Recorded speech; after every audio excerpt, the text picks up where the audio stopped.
everybody. Welcome back to another episode of the Nonprofit Show. Okay, I'm a little nervous today because of our guest, Vanessa Ruiz. If you are from the Western United States, you will recognize Vanessa as an Emmy award-winning broadcaster. She's done some amazing things throughout our Southwestern communities in the Western United States. And wow, Vanessa, I always tease my mother, why didn't you make me become at least a weather girl so I could have learned this process? Because I'm not an on-air talent. And so having you on, whew, that's important. Wendy's like, yeah, me too. So welcome, Vanessa. Thank you, Julia. Thank you so much for that kind introduction. And I don't know what you're talking about. You're a pro. So thank you for having me. And also hi to you, Wendy, as well. Great to see you, Vanessa. Well, we're really excited to have this conversation with you today because two of the best words in the English language, risk and impact. And you're going to be talking to us about how you started off in one career and you've moved through to another. I think they're very similar careers, so we'll get into that. But we're going to be talking about the journey of a leader and what it means and what it looks like and what it can mean. And so I can't wait to have this conversation with you. Another conversation that we have daily is with our presenting sponsors, and they include Bloomerang, American Nonprofit Academy, Staffing Boutique, Nonprofit Thought Leader, Fundraisers Friday, and Your Part-Time Controller. These are the folks that join us day in and day out, and they really make a difference in so many lives across our sector. We also have amazing co-hosts. Again, I'm Julia Patrick, CEO of the American Nonprofit Academy. Been joined by the intrepid Wendy F. Adams, CFRE herself, Cultivate for Good. So Wendy, my friend, welcome, and I'm delighted you're with us today. Fantastic. I'm excited for the fun. Yeah, it's going to be great. Okay, Vanessa Ruiz, I've known you and followed your career as a fangirl. Your husband and I have known each other for many, many years. And I first met him as a young man in the marketing sector that collided with my publishing business. Over the years, I've seen him navigate towards the nonprofit sector in terms of marketing and communications, and he's brilliant. And then the two of you joined forces and created even more brilliance. Talk to us about Bear Fruit. Absolutely. Well, thanks again, Julia.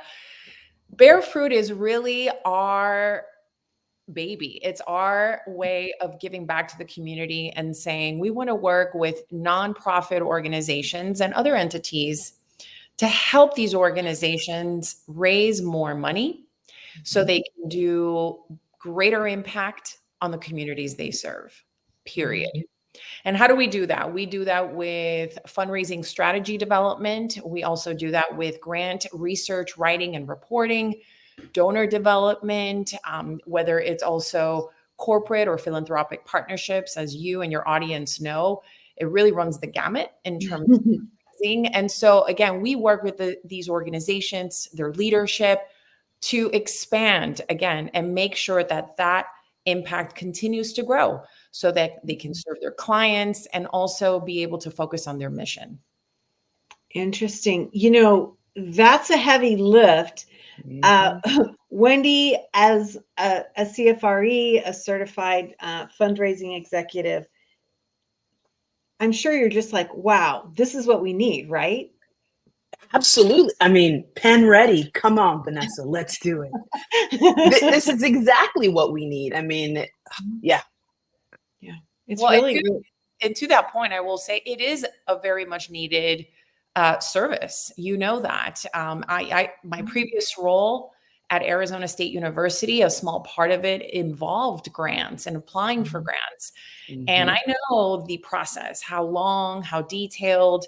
A lot of the organizations in the nonprofit world either don't have the bandwidth, don't have the staff, or if they do, they still choose to outsource and work with consulting firms like Bear Fruit because they know that at the end of the day, that is a service they're willing to pay for so that they can focus on all the other long list of priorities that nonprofits have to do. So again, we think of it, frankly, as a privilege. We think it's a privilege to be able to work with these organizations. And as I said earlier, be able to help them achieve greater success and impact through their fundraising efforts. Yeah. It's really important. I want to kind of go back a little bit. As I mentioned when we first introduced you, I know you as your award-winning work as a broadcaster, as a journalist, as a community leader. Talk to us about how you took those skills, which I would say are pretty specific, and then you've transitioned them into the great nonprofit sector. I know your husband, Sam Albert, has worked in the nonprofit sector, and I'm sure there's a lot he could communicate and share. But at the end of the day, you've had to dig deep within your own skill set from these other sectors. What does that look like? I think, Julia, my various professional experiences have contributed to me developing these various skills over time. So, for example, the capacity for writing and research, the attention to detail, the ability to exceed intense daily deadlines. All of those things trace back to my journalism days, where you have to deliver a product of high quality every single day, come rain or shine. You have to figure it out. So that teaches you to be nimble, to act quickly, to know a little bit about a lot of things. Now, moving forward to the 7 years I spent at ASU, there I was able to develop as a leader, as an individual, helping to oversee various teams, to invest in people, to make sure that they are growing. Again, all of these skills put together is what now I'm bringing to bear fruit. I often get asked by people, how do you go from the world of broadcast journalism, then into higher education, and now to helping nonprofits? And my answer is very simple. To me, there's a clear connecting thread throughout that journey, and it's all about access. For Vanessa Ruiz, my passion in life has been able to provide access for others. What do I mean by that? When I was a journalist, it was so that people could access information that could make their lives better, that they could make informed decisions for themselves, for their families, for their communities, to give voice to those who perhaps maybe didn't have a voice. When I transitioned into higher education, very similarly, I wanted to make sure that those students, the faculty and the staff who perhaps didn't have access, who didn't have a road to those opportunities, that I could help pave that way for them. And now, again, in this current role, it's about access. It's about accessing additional funds, additional resources, so that we can do better. We could do more good in the world. So again, there's that connecting thread of access, and also, frankly, justice, fairness, opportunity. I think that's a thread that's clearly defined in the various roles that I've had throughout my career. It's such an interesting thing to hear you say that, because I would imagine as a journalist and a broadcaster, you kind of, while you were an independent worker and thinker, you had to kind of toe the line according to deadlines, content direction, what the producers are telling you, how the story flows into the whole of your broadcast and your episode. And so it's really interesting to think about taking all of your energy and your knowledge and cramming it into 90 to 120 seconds, if you will, of broadcasting, right? I mean, because you don't have the luxury of, like we have, a 30-minute show where we can talk and we can ask questions. You got to slam this in. It's a soundbite. Yeah, it's very interesting, right? I mean, it seems to me like you've learned to filter a lot of things in a quick period of time so that you could communicate. I mean, I don't know if that's fair or not, but that's just more of an observation. 100%. It teaches you to be concise, to get to the point, to be clear. right? And for me, at least, also, it has required that I be a quick study, that you learn quickly, that you're able to grasp topics, ideas, notions of things far and wide in a clear way. Interestingly, when you're in the world of journalism, you develop such a valuable skill set. And and I talk to people all the time, when they're in that industry, it's hard to see yourself doing anything other than journalism, right? Mm. And I tell people all the time, those skills that you have, that you've Mm. developed, are so valuable in other fields. Don't undersell yourself. Do not underestimate yourself. I am living proof of that. What we learn, again, as journalists, as I mentioned a few minutes ago, meet and exceed deadlines to deliver, also to not take no for an answer. You know, when you get doors slammed in your face day in and day out, when you're trying to interview someone, or you need to speak with someone and you've never met them, right? You learn how to cold call. You learn how to you get through those fears relatively quickly, because otherwise you are not going to get the story. And again, those are all things, that tenaciousness, that serve you well in any other industry after you leave the world of journalism. You choked me up here. I love that.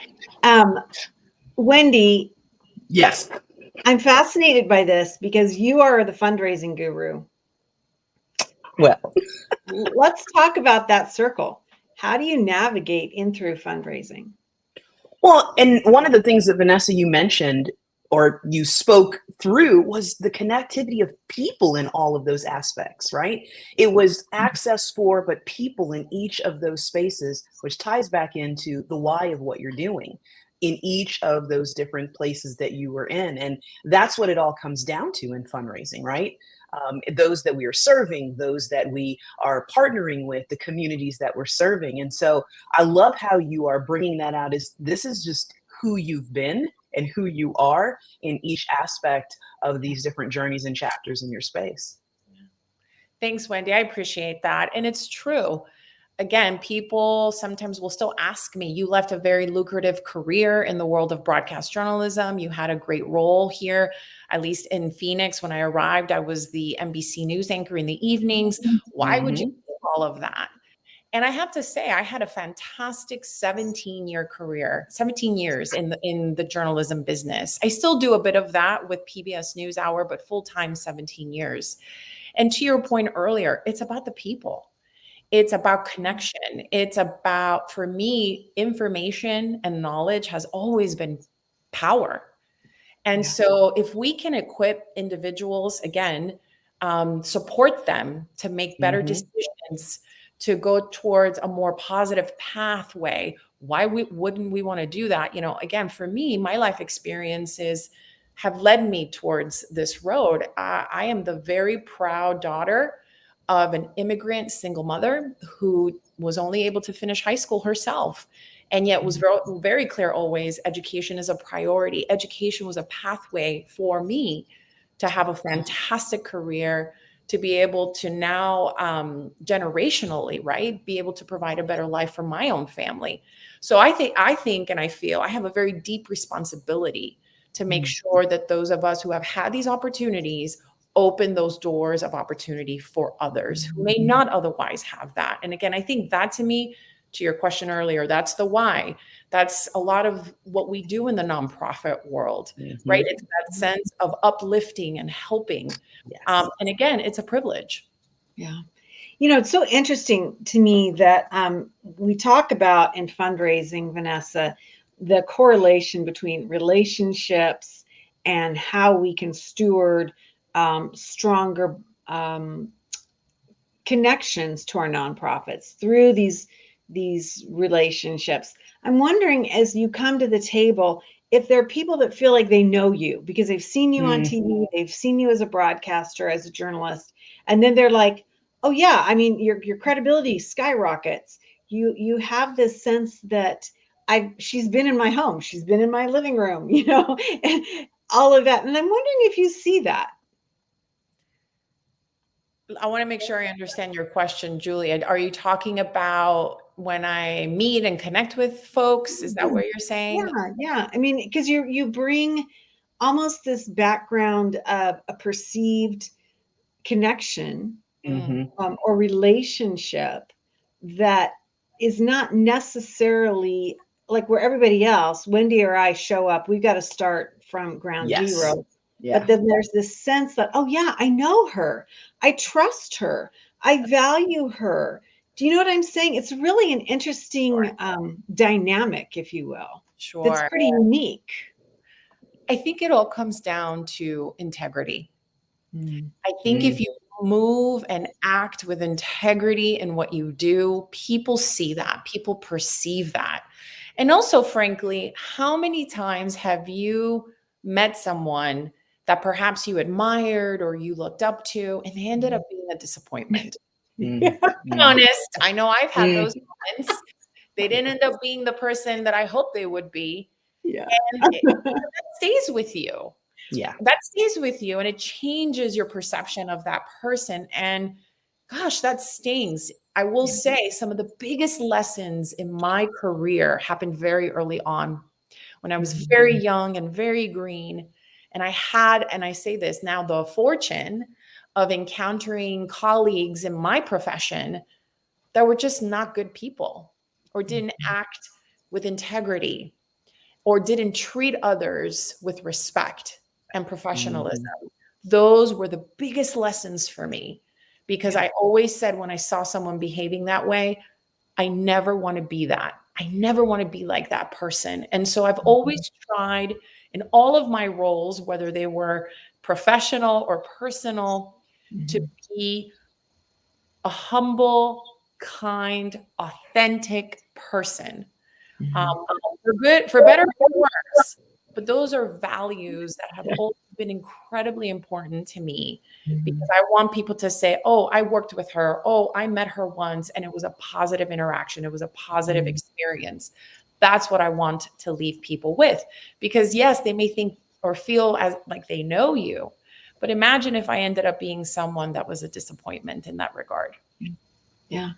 It's brutal. And it's, Wendy, we talk about this a lot. We are building relationships that need to transcend our own personalities because we want to connect people to our missions. It's a fascinating paradigm, right? It absolutely is. And Vanessa, you made a point. It's consistency. They met you here and they meet you here. Is it the same? Is that the same person? And so, yes, we know a meaningful connection is what's at the core of everything that we're talking about.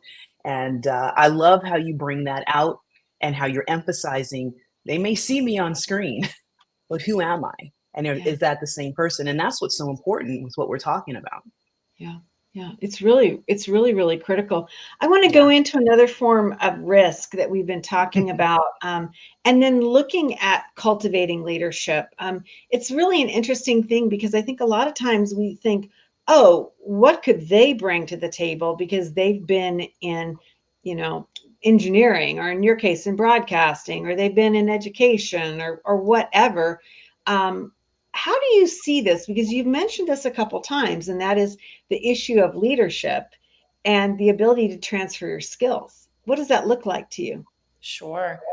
Well, I can share with you and your audience that after 17 years, right, in the news business, I took a risk. I decided that I was going to transition from that industry into higher education, an industry I had never been a part of. I didn't really know the ins and outs of it, but I knew, or at least at that time, I hoped that I could make a deeper impact in the community by working in higher ed. And I remember when I first started at ASU thinking to myself, well, I'll give this a year. I'll give this experiment a year. And if this doesn't work out, I can always go back to the world of journalism. Well, fast forward 7 years at the university.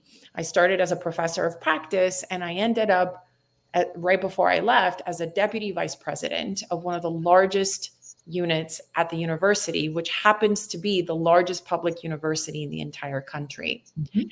And I will be honest, I think some would say that I was on a trajectory upward that as a deputy VP, the next step would be vice president. And I had to take a step back and be honest with myself and reassess what are the things that I want in my life, both personally and professionally. And I had to get honest. And I said, I don't think this is the path that I want. And so I took another risk. I left what was as secure as any job can be, right? These days, but a secure, well-paying role where I was doing good in the community, where I was helping students access their dream of education, to jump into Bear Fruit and say, okay, I've done that now for 7 years. Let me now totally change the page again and be a part of my own business. So not only running the business, but growing the business. Any entrepreneur, business owner knows how difficult that is. But also now let's figure out different and new ways to continue to help the community and organizations that serve it. Again, risk, risk, risk. One of the biggest risks was moving from my very, again, comfortable life in Florida 10 years ago and heading west, not knowing a single soul. However, if I hadn't taken those risks, I wouldn't be where I am today. I wouldn't have the experiences that I have today. And so my message to your audience is take the risk, grow, because otherwise you will regret what you didn't do versus what you did do. And that's always been a big one for me. I want to regret perhaps the things that I tried that didn't work out versus the ones that I'm always left wondering, what if? Change is uncomfortable, even wanted change, but it's the only way we grow. So take risks, because at the end of the day, what's the worst that can happen, right? And this is what I tell myself and people I mentor. You will figure it out. You will not allow yourself to fail, right? Give yourself more grace and give yourself more credit, because at the end of the day, you will figure it out, just like you figured everything else out in your life up until that point. Right. I love that message, because we need to hear that. Wendy, in the nonprofit sector, we're surprisingly so risk adverse, right? Who are you telling? Yeah, but and it's like, it's such an interesting thing. I feel like COVID, is tragic as it was, and it continues to be, that it is one of those things that pushed the nonprofit sector in a really positive way, at so many levels. And that if we didn't have that, we'd still be doing the same things. We really would. And Vanessa, you pointed out, it's surrender. Your hands were always open. Okay. And how you can continue to connect with people, what was next, what your motivation was for everything that you were doing, that place of, this isn't mine, and it's really for the betterment of the many. That's something that, you're right, Julia, we were pushed out of our comfort zone because of COVID and all that came with it, and said, this isn't really ours. It's not the individual ours. It's all of ours collectively. That's what I'm hearing. Man, you're continuing to educate, Vanessa. Oh, thank you, Wendy. I do want to add one additional point to that, which is, when I say take a risk, make it a calculated risk. Yes. Right? I want to be clear on that. I don't want people now just doing all kinds of things. Think through what you want to do. Weigh the pros and the cons, right? What is the very worst that could happen if you make that move? And then, how would you address that? Again, calculated risks. I think that's the key. Right. Don't you think, Vanessa, that it's also about allowing yourself to say, I'm going to make a correction? It's okay to be able to say, it's not going to always be, rainbows and unicorns. There's going to be problems, but if I can make a correction, then we'll navigate forward. I mean, and you use the word Wendy, give ourselves grace. I think a lot of times we forget that we can, to your point, Vanessa, make a resolution that's going to work, right? That we know these things. 100%. First of all, we're all human. I think it's part of the human experience to make mistakes. and hopefully learn and grow from those mistakes.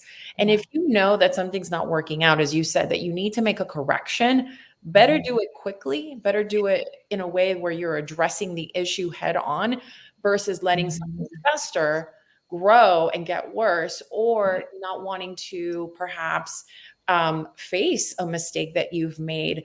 As a leader, I will say it was important to me to always raise my hand and acknowledge if I had made a mistake, or if I had made a bad judgment call, because I really value that transparency, especially when I see it in others, right? When I see it in other leaders. To me, that's a sign of a good leader. Because we should always be growing. We should always be learning. If we're at a place where we think we know it all, we've done it all, you might as well just shut the door and go to bed, because again, as long as we're breathing, in my view, we're growing and we're learning as human beings. So don't be afraid to acknowledge that you've made a mistake. In my book, that is a sign of courage. Yeah, Absolutely. It's really important. I've got to ask you to get out your crystal ball and shine it up and say, given the trajectory of your illustrious career, and you've been so successful in our community, and in the Western United States, where do you see the next 5 years taking you? That's a great question, Julia. Well, as I shared with you, so I just started my role at Bear Fruit. It is a company that I'm proud to say continues to grow. We continue to work with fantastic organizations and clients that inspire me and the rest of our team. So my vision, at least professionally, is to be able to continue to grow our firm in a way that allows us to be able to work with more organizations to do more good in our communities. That would be one thing. So expansion of our business. But also, as you know, I'm also a wife and a mother of 2 young daughters, and that is paramount in my life as well. And so being able to be more present for my children, I think, is a big one for me. I sometimes get asked, what do you think of work-life balance? Yeah. And I have to tell you, and I'm sure many of your audience members and watchers will relate, there is no such thing as work-life balance. That is a myth. I think it actually does a disservice when we talk about a work-life balance, because to be a working woman, whatever that work looks like, whether it's inside the home or outside the home, that is work. Let's make sure we acknowledge that. Yeah. And you have a job, or you have children, or you were taking care of parents, whatever it may be. It really comes down to, what are your priorities, right? What are the boundaries that you're willing to set, and how much are you willing to stick to those boundaries? And then having those days where you recognize, you know what, you can't do it all at the same time. Right. And that's okay. Right. Those are the things that I constantly remind myself. So again, when you ask me, where do I want to be in 5 years? I want to be still leading a thriving, growing business, but I also want to be able to have those moments with my family that truly make a difference. And some days I'll be more of a career woman, and some days I'll be more of a wife and mother. And that's okay. And I have to remind myself of that. And that's also a message that I want your viewers to take with them as well. I love that. I think that's a really important aspect of leadership, Vanessa. And, Wendy and I talk about this a lot, off camera, on camera. We bleed off so much talent because we burn them out. I mean, this nonprofit sector is hard. It's hard work. It's tough topics. It's not all just, the beautiful part of society. It can be really gritty. And so it takes its toll. And if we don't start to understand that and navigate towards that, we're going to just lose more and more talent. And so I appreciate you, illuminating that and really putting it into your own personal context. This has really been a lot of fun. Vanessa Ruiz, president of Bear Fruit. Check out bearfruit.co, and you can learn more about Vanessa and her team and the things that they do. I always like to remind folks, you brought up Vanessa, grant writing. The illustrious governor of our state started out as a grant writer for an organization I served on the board of. She was an amazing grant writer, a person of great detail, and she really allowed us to project up so that we could become the largest domestic violence shelter in America. And now she's governor of the state. So, I mean, these things have a trajectory. And I loved how you were able, Vanessa, to help us along that journey. It was really, really fun. Thank you for being with us on the Nonprofit Show. Thank you so much, Julie. It's been a true pleasure. And Wendy, again, thanks to you as well. I appreciate it. My cup is filled. Yeah, it's really been nice. You know, we need to have more and more people that speak up and talk about their journeys, and to encourage us, because it's not always easy, as we were talking about. You know, we have amazing partners that also are on this journey with us, and they include Bloomerang, American Nonprofit Academy, Staffing Boutique, Nonprofit Thought Leader, Fundraiser Friday, and Your Part-Time Controller. Ladies, this has been magical. You've given me a lot to think about. Thank you so much. Thank you. It's been a pleasure. Likewise. You know, we end every episode of the Nonprofit Show with this simple message, but it's pretty complicated if you think about it. And it goes like this: to stay well so you can do well. Thank you, ladies.